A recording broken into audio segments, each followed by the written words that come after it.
Masamang ginawa kay Casimiro Martin versus Inoue, Pacquiao nanggigil. Etong at pag-usapan natin, pero bago ang lahat, pag-subscribe po ng channel ko. Huwag nyo na rin kalimutan i-click ang notification bell para lagi kayong una sa balita. Pag-usapan nga po natin mga kaboxing, nagkaharap na nga po si boxing legend Manny Pacquiao at si Mario Barrios. Sa una nilang press con, makikita dito na masyadong malaki si Barrios sa ating pambato. Sa bagay, sanay naman si Pacman sa mga mas malalaki sa kanya. Sa isang video naman na lumabas, gigil na gigil po dito si Manny Pacquiao habang nakikipag-meets kay Buboy Fernandez. Palagay nyo mga kaboxing, magawa pa din kaya nito ang lakas ng suntok sa ibabaw ng ring? Comment lang kayo sa ibaba.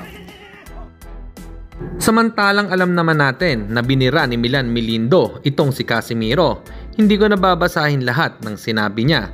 Ayon kasi dito, dapat daw irespeto kahit gaano pa kapangit ang ugali mo as a person. At inaabuso daw nito ang kasikatan at nambubuli ng kapwa Pilipino boxer. Mataas daw ang IQ sa ibabaw ng ring. Bakit daw hindi magamit sa totoong buhay? At kung sino-sino ang inahamon, ewan daw ba nito kung saan nagmumula ang yabang, kung kay Jason Casimiro or kay Cuadro Alas mismo. Mainit-init na banat ito ni Milan Milindo. Para sa inyo mga kaboxing, ano pong masasabi niyo dito? Comment lang kayo sa ibaba.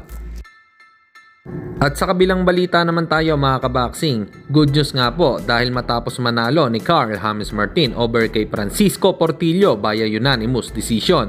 At napabaksak pa nga nito sa round 6. Dahil dyan ay pwede na kaya itong itapat sa halimaw ng Japan na si Naoya Inoue, or kailangan pa nitong lumaban pa ulit ng isang tune-up fight bago hamunin si Inoue? Kung kayo po ang tatanungin mga kaboxing, kaya na kaya ni Wonderboy si Naoya Inoue? Comment lang kayo sa ibaba. Hanggang dito na lang muna ang ating balita. Dito na lang ang aking boxing news report. Babu!